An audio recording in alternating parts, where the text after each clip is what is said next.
Harley-Davidson is doing what to our beloved dealers? More on that right after this.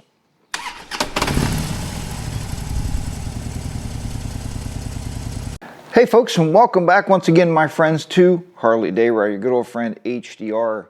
And I have some news for you. I wrote down all my facts here so I can keep this straight, so I'm going to be reading some factual stuff off that. Well, let's just get into this topic today. The topic today we're talking about is Harley-Davidson is having their dealers remodel once again. Let's talk about that a little bit, about what's happening and how do I know about this? Well, let's go ahead and start this off. So I was watching an interview with from the 120th anniversary. Now this interview was with an owner of a dealership. These are a few of my thoughts about Harley-Davidson wanting to cookie cutter all dealers to look alike. Said what? HarleyDayRider, what are you talking about? Well, I'm just simply talking about this interview that I found online with a very predominant dealer. I'm not going to give you their name or their location. Okay? So, if you've not heard yet, Harley requires, or they're going to require, all dealers to remodel their dealerships to all look alike. Harley-Davidson is also not providing any money to the dealers to remodel. That's an interesting thought. I heard that there will be some waivers. So if you are a dealership and you're watching this, don't go, oh no, we're out of business. We can't do this. But I'm unsure what the deals will be or what those waivers could entail. Okay, I have no idea of this at all. Now, you might be asking, why? Why is this going to happen? After all these years, all these fantastic dealerships out there, and I've traveled around a lot, and I've seen a lot of amazing dealerships out there. The way their dealerships are built, a lot of personal touches to their dealerships, and now we're going to cookie cut all these and make them all look alike. This is an interesting thing that's happening here, and I think I boiled it down to some of the reasons why this may be happening. So Harley seems to be taking a page from other retail markets that make all their stores look alike. Okay, look at Walmart, Starbucks, Buc-ee's, the new Buc-ee's stores out, Wawa's, McDonald's, our beloved Sheetz here in Pennsylvania, Ohio, and West Virginia. They all have that same look and feel and that same resemblance. When a retail store looks the same, when people travel, they know what to look for. So think about that for a minute. You're driving down the road on your Harley and you look over and you see that familiar looking Harley building. You know it's a dealership. Not that the big billboards along the highways don't give it away. It says Harley-Davidson dealer next right. Harley-Davidson dealer on the left, right? So I've never had trouble finding a Harley-Davidson dealer, so I don't understand that part of it. But they're going to make it more familiar to you, okay?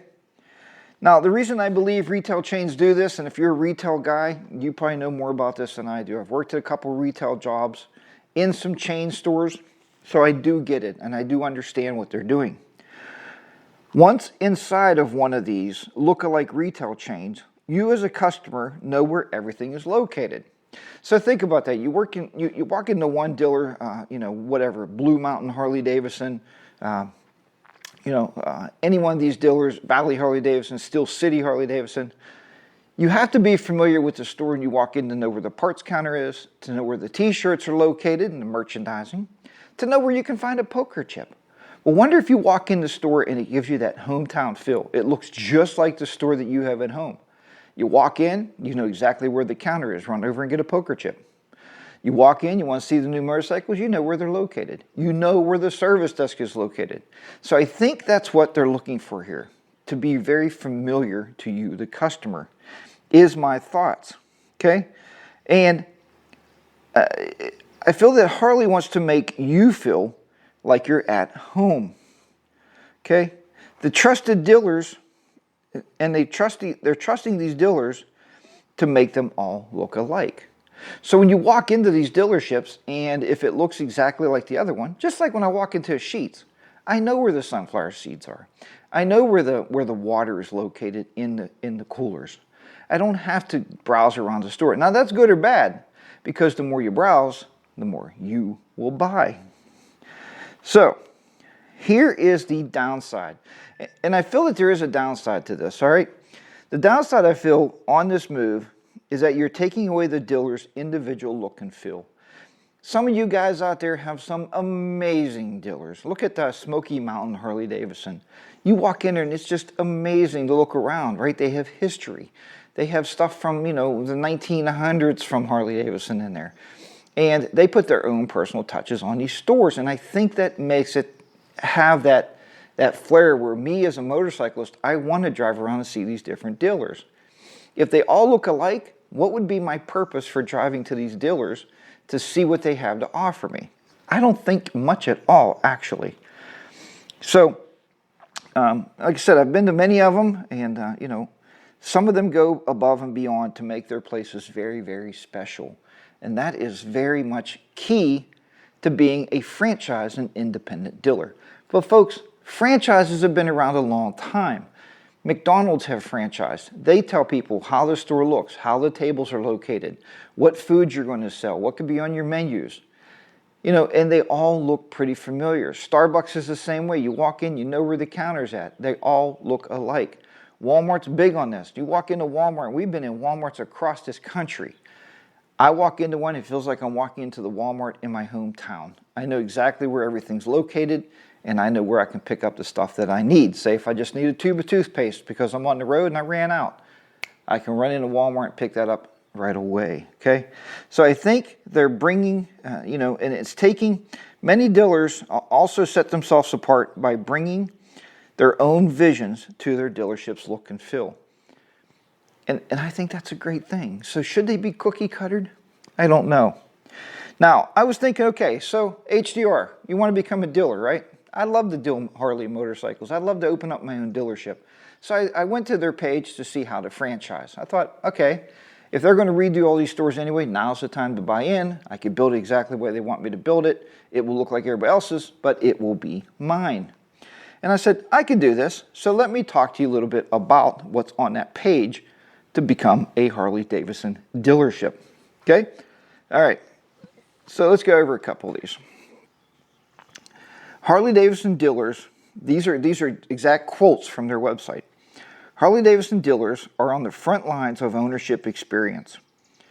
It's their passion for the brand that helps create some of the most loyal, enthusiastic owners around, helping to position Harley-Davidson as the most desirable motorcycle and lifestyle brand in the world.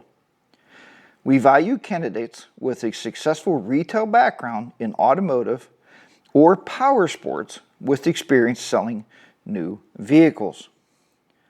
I think I have all those traits.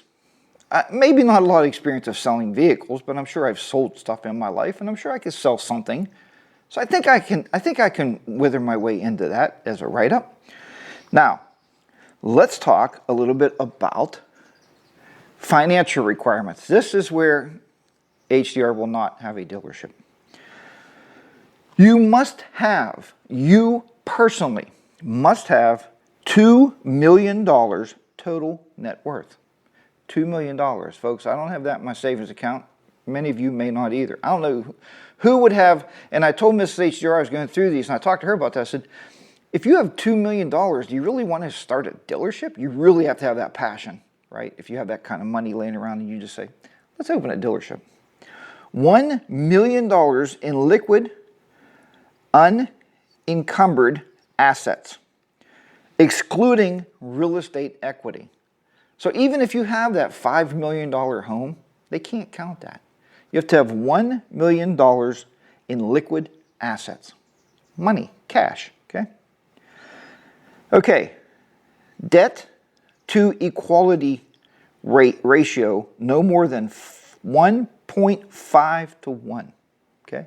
So a credit rating of, I don't know, the highest you can get, 900, 860, something like that, okay? Okay, adequate working capital for the market size of the dealership being acquired. So, what are your thoughts about Harley-Davidson requiring all dealers to remodel? Do you feel there's another way, this could be another way to downsize some of the dealerships that can't afford to remodel? They just can't simply rebuild their buildings to these specs, these new specs that they want. And here's a picture. I'm going to throw it up here. It's actually on my thumbnail too. But here's a picture, I believe, of what the stores will now look like. Okay? So this will be a cookie cutter store. Every dealership will look alike. Okay? So if you can't afford as a dealer to remodel, is that a way to downsize and get you to close your dealerships? Will you be happy to see your dealer get a cookie cutter facelift? I don't know. I don't think I will. I like my dealerships the way they are. They're both, all three local ones are very different from each other, and it's nice to go there and hang out in a different atmosphere. Or do you enjoy the way it looks now? Okay, so put that in the comments below. Let me know what you think about the remodel. Do you feel it's another way to downsize all these dealerships, start cutting them back a little bit more? I don't know that to be the case. So anyway, but I can tell you guys this. Whenever I hear more on the subject, I will let you know. Until then, it's just interesting that they're doing this. And until then, who knows what's going to happen? I don't know the particulars. Again, I watched this on an interview. The dealer did not look very happy. And the interviewer asked him, and this is totally his words, not mine. He said, well, what happens if you refuse to remodel? And the dealer looked at me and he said, well, I guess I'll have to take down the Harley-Davidson logo and put up another company logo. Yamaha, Honda, Suzuki, BMW, Triumph. And he'd have to sell different motorcycles other than Harley-Davidson. So folks, I don't know where this is going to go. I don't know where this is going to end. I don't even know if it's going to actually transpire at the end of the day. They might get a lot of blowback from dealers. But a franchise is a franchise. You do it their way or you don't do it at all, right? So we'll see what comes out in the end.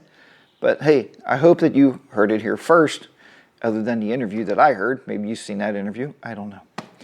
But folks, thank you so much for watching this video. Hope I didn't run it too long. Give me your thoughts in the comments below and let me know what you think about your Harley-Davidson dealer becoming a cookie cutter look-alike to every other Harley-Davidson in the world, not just in the U.S., in the world.